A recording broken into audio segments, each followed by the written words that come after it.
filosófica podemos decir que esas son miles, millones y quizás trillones de líneas de código que jamás se han escrito. Las empresas de software y el uso de inteligencia artificial. Si te gusta el quilombo, quédate porque este es tu tema. Me preguntan constantemente si vamos a ser reemplazados por inteligencia artificial en el mundo que me desenvuelvo, que es el de la programación. Y la respuesta es sí, pero en realidad tiene pequeños matices. Lo que vemos en pantalla es la cantidad de vacantes que tiene Anthropic, los creadores de Cloud Code. Cloud Code es una inteligencia artificial que se utiliza muchísimo en el ámbito de la programación y podemos ver que tiene más de 450 vacantes abiertas. Entonces la primera conclusión a la que llegamos es que si los proveedores de inteligencia artificial no han podido reemplazar esas 450 vacantes, entonces todavía el resto de los mortales probablemente tenemos chance en ello. A mí me gusta utilizar la historia para no predecir el futuro, sino para entender qué podría llegar a suceder o cuáles serían los caminos que podría llegar a tomar toda esta polémica en relación a sobre si seremos reemplazados con inteligencia artificial o no, más específicamente el mundo que me compete, que es el de la programación y la codificación. Entonces me gustaría ir un poquito para atrás, unos 230 años para atrás, y vamos a comenzar con Josep Marí. Josep Marí fue básicamente alguien pionero a su época. Él inventó un sistema de tarjetas perforadas que se utilizó en los telares para hacer patrones complejos. Si ustedes alguna vez han visto los telares, los normales que uno puede llegar a hacer incluso en su casa, básicamente hace patrones lineales. Él inventó un sistema de tarjetas perforadas que generaba esta lógica, que guardaba esta lógica de patrones discontinuos o patrones especiales. Y esto va a ser muy importante en la rama de la informática y le voy a mostrar a continuación por qué. La IBM 650, que es la que vemos en pantalla, fue una de las primeras computadoras, no fue la primera, pero fue una de las primeras en popularizarse el uso de tarjetas perforadas. ¿Qué significa esto? En vez de almacenar la información como hacemos a día de hoy en un disco duro, en memorias y demás, se almacenaba en tarjetas perforadas, que esas tarjetas eran leídas por una máquina, una protocomputadora, y cargadas en memoria RAM.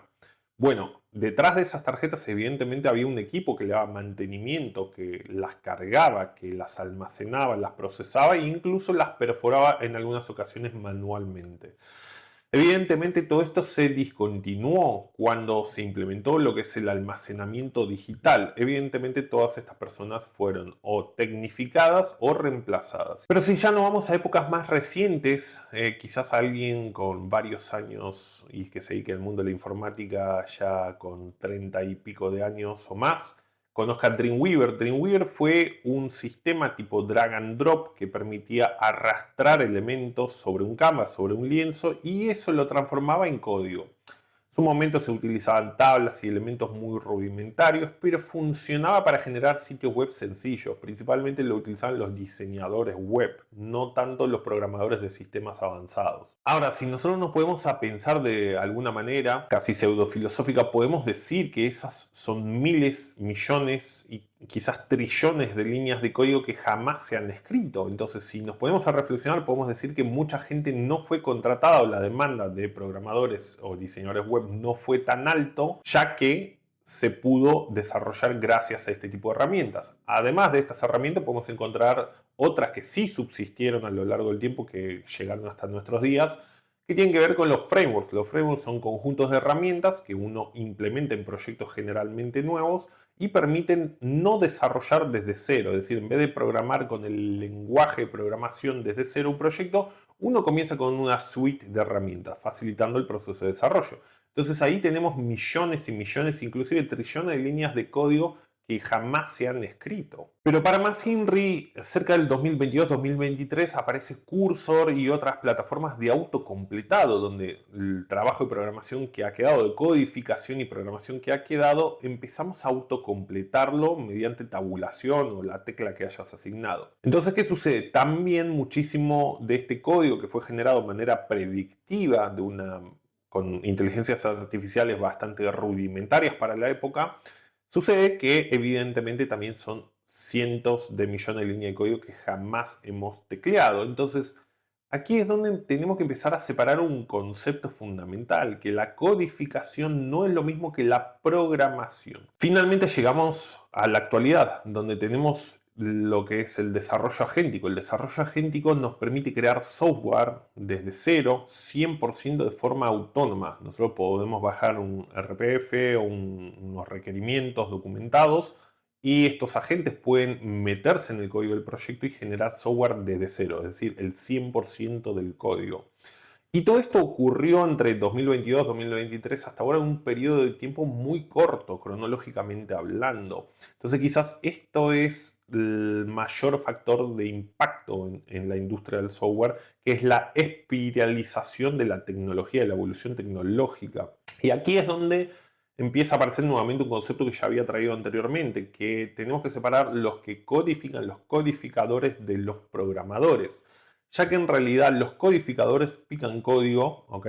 Y los programadores tienen un acercamiento más holístico de cara al negocio. Esto quiere decir que no solo se concentran en el código, sino también en las necesidades del negocio, las necesidades del proyecto, la disponibilidad de recursos técnicos, seguridad y muchas otras cosas. Evidentemente, la programación en los próximos 3, 4 años va a ser enfocada en el desarrollo de features, es decir, los programadores, no los codificadores nuevamente, los programadores que estemos en esta industria, nos vamos a enfocar en dar soluciones, en indagar más en el negocio, en entender el negocio, en entender el equipo que lo conforma. Por ejemplo, esto en otras industrias también sucede. La industria médica, los tratamientos oncológicos empiezan a ser cada vez más personalizados, ya que la tecnología también avanza y permite hacer tratamientos más efectivos gracias a la personalización.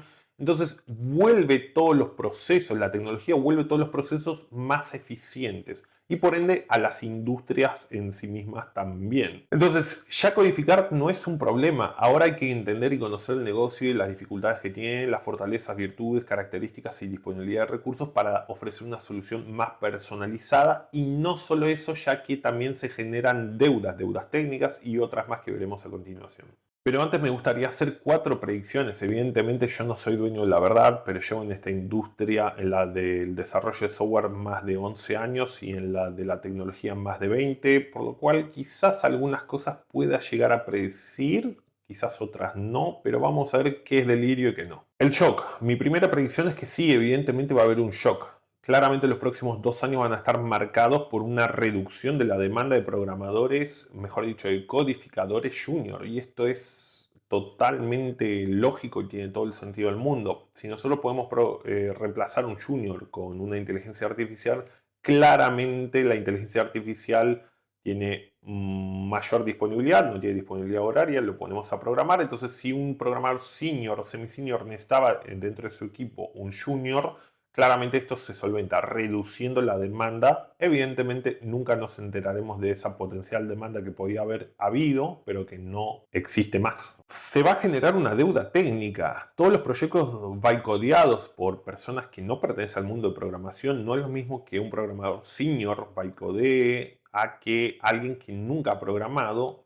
Si el que nunca programó logró generar un producto que fue lanzado al mercado y ese producto sobrevivió y prosperó, hay factores de seguridad, de escalabilidad y demás que nunca se tuvieron en cuenta, ya que la persona que lo desarrolló no pertenece a esta industria, nuevamente porque no se tiene un alcance holístico. También hay que entender, otra de mis predicciones es que esto no es divertido. Muchas veces nos encontramos con problemas técnicos muy difíciles que claramente si la inteligencia artificial no lo pudo resolver, y supongamos de aquí a 12 meses modelos todavía más avanzados van a intentar resolver problemas complejos de índole técnica, esos problemas que no puedan ser resueltos lo va a tener que resolver un humano. Ese humano va a tener que estar extremadamente hábil y mentalmente principalmente para atar cabos y entender qué es lo que está sucediendo. Pero a todo esto viene que no es divertido cuando suceden estas cosas. Bytecodear puede ser muy divertido porque uno se siente súper poderoso. Pone 3 prompts, empieza a generar interfaces. Esas interfaces quizás le llegamos a dar funcionamiento, lo conectamos a una base de datos, genial. lanzamos, montamos en un servidor y comenzaron las cosas que ya no son tan divertidas, como situaciones bloqueantes que pueden darse durante el desarrollo o en el lanzamiento o posterior al lanzamiento. Esas situaciones bloqueantes por falta de conocimiento, falta de contexto,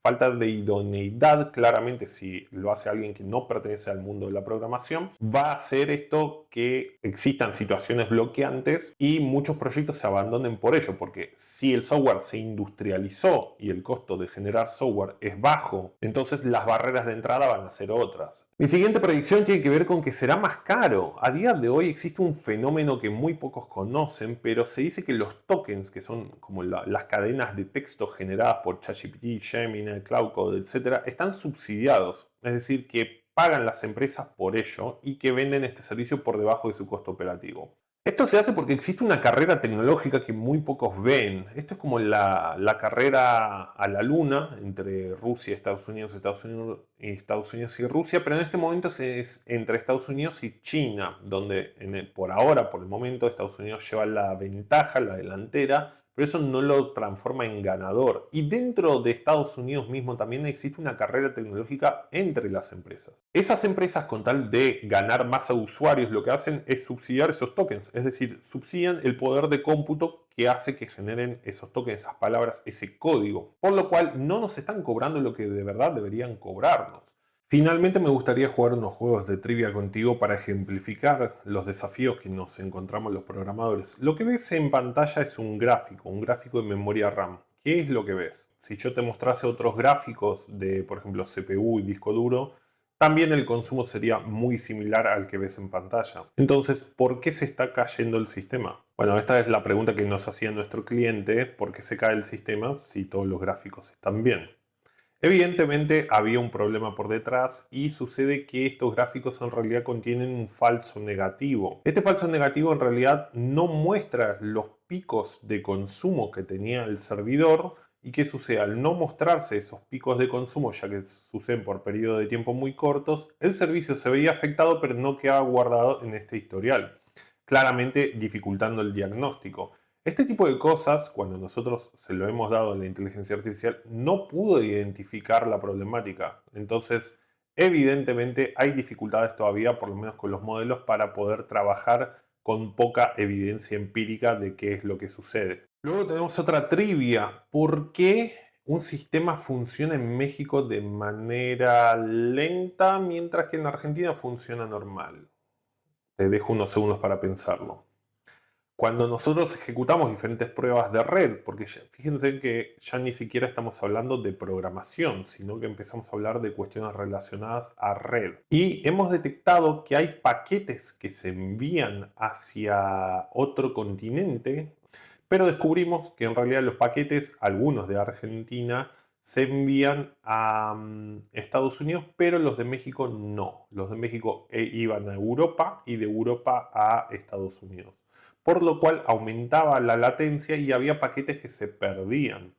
¿Cómo se solucionó? Se implementó una CDN, un Content Delivery Network, que aceleró y cacheó información y aceleró la conectividad entre los países y el centro de datos. Básicamente es como acortar un camino. Esto, cuando lo intentamos auditar con inteligencia artificial, no pudimos identificarlo. No podíamos localizar los paquetes que se perdían, no había ninguna señal de ellos. Entonces, conclusiones. Sí, ya hemos dejado de codificar, ahora programamos y nos enfocamos en dar soluciones hiperpersonalizadas. También podemos afirmar que la inteligencia artificial por el momento hay muchas cosas que no puede ver. Evidentemente la vara técnica se ha elevado, los desafíos técnicos son distintos, son más complejos, son más sutiles. Claramente representan un grado superior de dificultad técnica y que requiere personal altamente experimentado. Finalmente, si tenés un desarrollo de software a medida que te gustaría avanzar con nosotros, te dejo nuestro correo en pantalla y también te voy a dejar un par de videos interesantes, como por ejemplo cuánto cuesta desarrollar una aplicación como la del Mercado Libre.